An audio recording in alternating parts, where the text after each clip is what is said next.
Imagine a gemstone that gleams with every color of the rainbow, shifting its shades with the light and captivating with its mysterious play of color. For centuries, it has inspired poets and artists, yet at the same time, it has sparked fear and superstition. Many believed it brought misfortune, even death, to its owners. Sounds like something you'd want to steer clear of, right? But Queen Victoria, one of the most influential women of her time, dared to challenge these fears. She wore opals with delight, and her beloved husband, Prince Albert, gifted them to their daughters as family heirlooms. Victoria aimed to dispel the myth of the opal curse and restore their royal glory. But could she overcome centuries-old prejudices? Before we begin, please support my channel by clicking the like and subscribe buttons. Thank you. Opals have always been shrouded in mystery, but it was in the 19th century that their reputation took a sudden turn, from a symbol of beauty to one of disaster.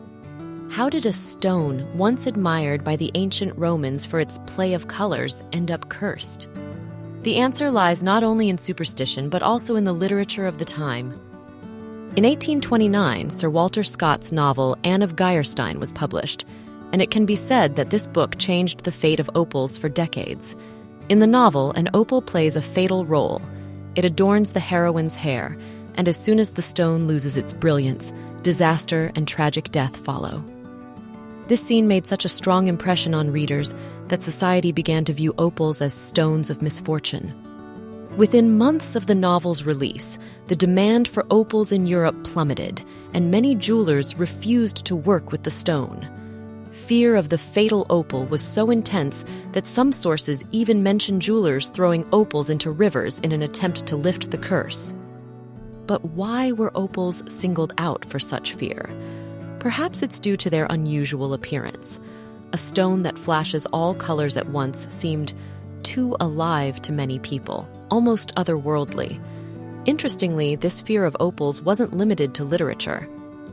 At the time, people often associated disasters with external symbols. For instance, during the plague in Europe, opals seemed to glow brighter on the hands of the sick, whose bodies were gripped by fever. This effect of the opal glowing more intensely as it heated from body temperature frightened superstitious people. By the mid-19th century, opals were widely avoided. Despite their unique beauty, opals were pushed out of the spotlight in the world of gemstones. Even prominent jewelry houses in cities like Vienna and London stopped offering opals as primary stones for their pieces. But here's the question. In a society so steeped in superstition, could anyone be bold enough to restore opals to their former glory? Surprisingly, such a person emerged, Queen Victoria. Together with Prince Albert, she dared to confront these fears and once again made opals part of royal luxury. Prince Albert, known for his passion for art and design, was personally involved in creating many of Queen Victoria's jewels. His love for opals likely stemmed from their unique beauty and play of colors, symbolizing the changing, multifaceted nature of life, qualities important in family and marriage. Albert gifted Victoria numerous opal-adorned pieces, many of which were designed by him, and she proudly wore them, ignoring the dark legends that surrounded these stones. One of the most famous and exquisite opal pieces in Victoria's collection was the Oriental Circlet Tiara, gifted by Prince Albert. Today, we know it well as the stunning ruby tiara that was cherished by Queen Elizabeth, the Queen Mother. However, in Queen Victoria's time, Albert's Indian-inspired tiara was set with diamonds and opals. This magnificent creation was influenced by Mongolian patterns Albert saw at the Great Exhibition of 1851 in London. Adorned with opals and diamonds, Victoria wore the tiara with pride at formal events. This stunning piece became even more extraordinary in 1854, when Victoria and Albert purchased a suite of diamond and opal jewels from Gerard to complement the tiara. The suite included a necklace, a pair of earrings, and a brooch, all designed to enhance the tiara's intricate arches and sparkling lotus flowers. The brooch, now known as Queen Victoria's Crown Ruby brooch, originally featured opals and diamonds. It's fascinating to imagine this famous royal ruby set in its original opal version. Interestingly, Prince Albert didn't just create and gift beautiful opal jewelry to his beloved wife. He also owned a significant opal-adorned insignia, the Order of the Golden Fleece. Created around 1810, the badge featured gold, silver, opals, and diamonds. Queen Victoria had it specially commissioned as a birthday gift for Prince Albert in 1841. This order was the first foreign distinction Albert received after their marriage. Before this, he had received honors from his German relatives, but Victoria understood that such gifts could stir political unease. To avoid such complications, she arranged for Albert to receive honors that had been pre-approved and diplomatically negotiated. When Spain offered Albert the Order of the Golden Fleece on behalf of 11-year-old Queen Isabella II, Victoria approached the matter with caution. After negotiations, it was decided that Albert would accept the order, with the Duke of Wellington representing the Spanish crown at the formal investiture. On April 27, 1841, Wellington presented the badge to Albert in a carefully planned ceremony. Albert's version of the Order of the Golden Fleece stood out from the traditional designs.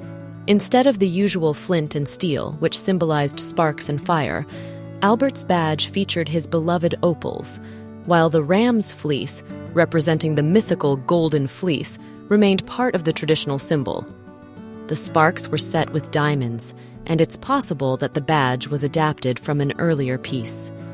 Albert wore this opal-studded insignia frequently, as seen in Winterhalter's 1842 portrait and in photographs by Fenton.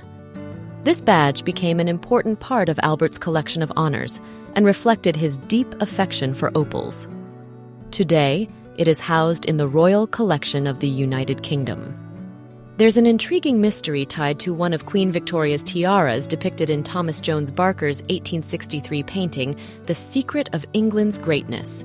In this work, the Queen is shown wearing a small golden tiara adorned with opals.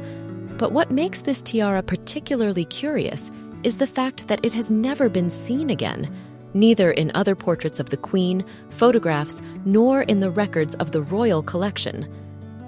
This has made it a fascinating mystery for historians and researchers. Jewelry expert Geoffrey Munn mentions this tiara in his book, describing it as an intricate gold diadem set with opals. Munn also speculates that this tiara might have been created by Prince Albert, who was known for his keen interest in jewelry design, particularly with opals. Albert played a role in the creation of many of his wife's jewels, so it seems quite plausible that this tiara could be another of his masterpieces. However, the whereabouts of this tiara remain unknown. The question of where it disappeared to remains unanswered, with some even suggesting that it may have been an invention of the artist, a decorative detail added for artistic effect. But I find this unlikely. Barker, in creating such a significant historical scene, would hardly have invented such a detail. Nonetheless, the lack of other evidence regarding this tiara leaves it a mystery. Was it a lost masterpiece of Albert's, or merely an artistic embellishment of the Queen's image? That question remains open. Queen Victoria also owned another opal ring, not gifted by Albert.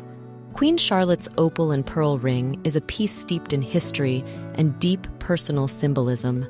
This gold ring, engraved with floral designs and featuring a large opal cabochon surrounded by 9 pearls, was given to Queen Victoria in 1849 by her aunt, Princess Mary, Duchess of Gloucester. Princess Mary likely received the ring during Queen Charlotte's final days in 1818, when she cared for her at Kew during her illness.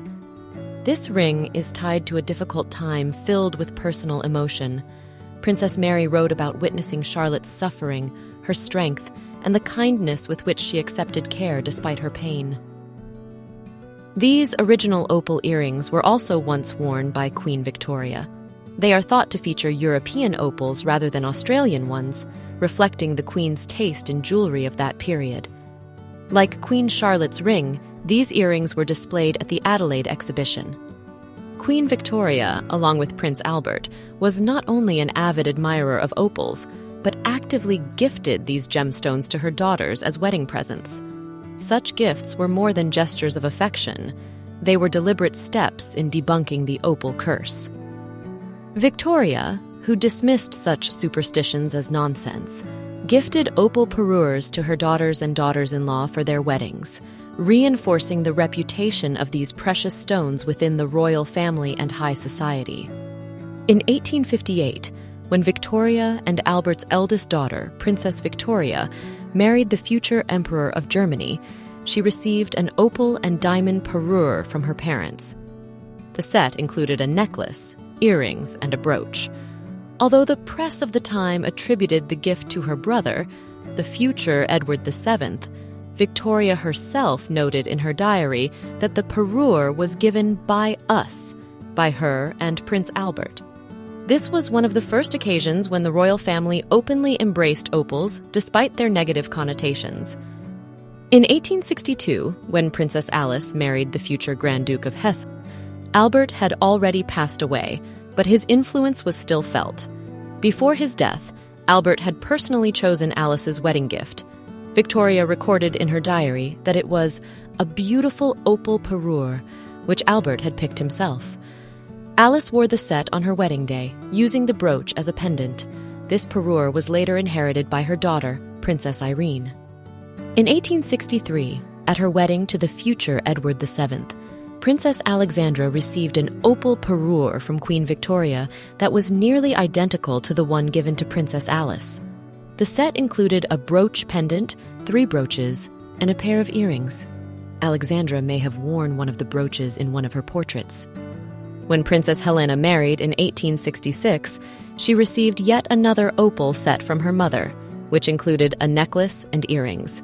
She wore this parure on her wedding day, enhancing her look with pieces that symbolized royal status and the family's trust in opals. The last opal parure was gifted to Princess Louise in 1871 on her wedding day. Its design was similar to that of Helena's parure. Unfortunately, the whereabouts of these sets are unknown today, but their symbolic importance within the royal family remains undeniable. Victoria didn't just wear opals herself, she also gifted them to her close family members as meaningful tokens. She sought to show that these stones brought not misfortune, but joy and prosperity. Despite the efforts of Prince Albert and Queen Victoria, the reputation of opals was never fully restored. The superstitions surrounding them seemed too deeply ingrained in society. A prime example of this was Queen Alexandra, the wife of Edward VII, who, upon becoming queen after Victoria, openly avoided wearing opals. Alexandra believed in the ill-fated reputation of the stones, and even had the famous Oriental circlet tiara redesigned, replacing the opals with rubies. This decision reflected not only her personal beliefs, but also the continued prejudices in society. Perhaps Albert's untimely death at the age of 41 only strengthened her belief in the opal curse.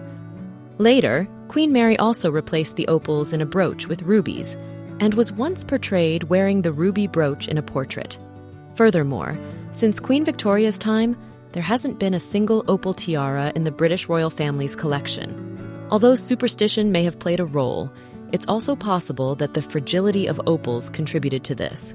Being relatively delicate stones, opals can dry out over time due to their water content, shrink, and even fall out of their settings.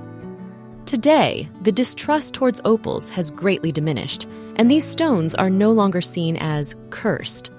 Although they still aren't as popular as rubies, sapphires, or diamonds, many appreciate opals for their unique play of color and mystical beauty. Modern jewelers continue to create exquisite pieces with these stones, and collectors are eager to include them in their collections. What about you? How do you feel about opals? Do you own any jewelry featuring these gems? I'm also curious to hear your thoughts on replacing opals with rubies in the famous royal pieces we discussed. Would you have kept the original opals or chosen rubies instead? Share your thoughts in the comments, and don't forget to like this video and subscribe to the channel.